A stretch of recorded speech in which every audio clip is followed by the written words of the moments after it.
di tanah Yudea pada zaman, dengerin, pada zaman Raja Herodes, datanglah orang-orang Majus dari timur ke Yerusalem dan bertanya-tanya, ya kan, ingat raja. Jadi dia akan tanya pada raja dong, di manakah dia, raja orang Yahudi yang baru dilahirkan itu?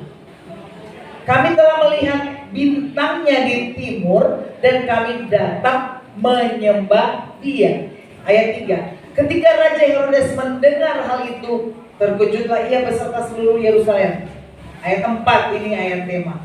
Maka dikumpulkannya semua imam kepala dan ahli Taurat bangsa Yahudi. Lalu dimintanya keterangan dari mereka, di mana Mesias akan dilahirkan. Ayat 5. Mereka berkata kepadanya, di Betlehem, di tanah Yudea, karena demikianlah ada tertulis dalam kitab Nabi, dan seterusnya saudara baca. Jadi ketika orang Majus ini memberitahu, mereka bertanya, tapi ternyata memberitahu, ya kan? Ya. Nah, mereka bertanya, tapi memberitahu bahwa kami mau sembah dia loh, ada raja yang lahir, ada tanda di langit. Ya. Nah, Herodes juga bilang, aku gak punya anak.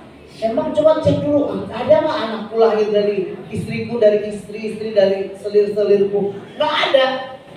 Kalau dibahasakan oleh saya ya, pasti dong dia tahu dong kalau anaknya mau lahir atau tidak. Gak ada kok menyembah, apalagi orang Yahudi. Waduh, berarti ada yang mau berontak nih. Ya kan? Dia suruh selidiki. Ya, saudara tahu, orang Farisi, kepala imam-imam kepala juga menyelidikinya, baru dapat. Ya, setelah dia kumpulkan ditanya, mereka sendiri pun kaget. Kenapa? Karena mereka tidak tahu, tidak diberitahu. Aneh kan? Kepala yang berhubungan dengan imam-imam yang harusnya tahu ada pesan Tuhan yang luar biasa.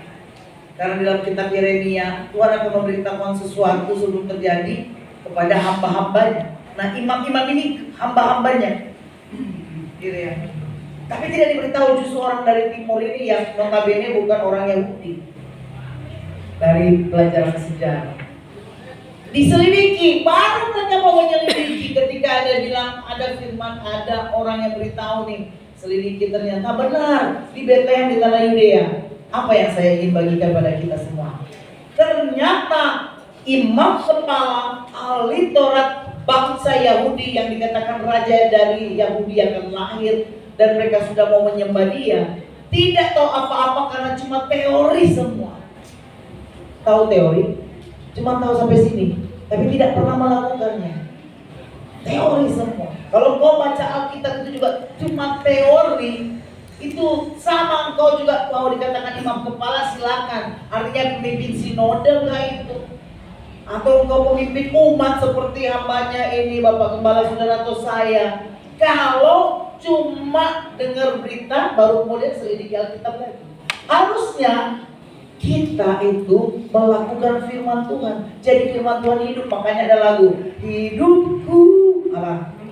Menggenapi firman-Mu. Tapi dari mana kau genapi? Kau tidak pernah baca Alkitab, terus berpadangan dengan firman. Nggak mungkin, pasti kau akan lari ke sebelah sini. Bukan di sini yang ada firman. Nah, ini terjadi. Imam kepala, siapa yang nggak kenal? Sementara kalau dilihat pada zaman Musa, ada Imam Harun yang Tuhan angkat. Itu luar biasa zaman itu. Kemudian di berikutnya ada Zadok lah, Imam Yoyada yang begitu menjaga kesucian dan bahkan firman Tuhan. Dan ada yang spektakuler lagi yaitu Ezra, turunan ke-7 kesekian lagi dari Harun. Kalau saudara baca kitab Ezra.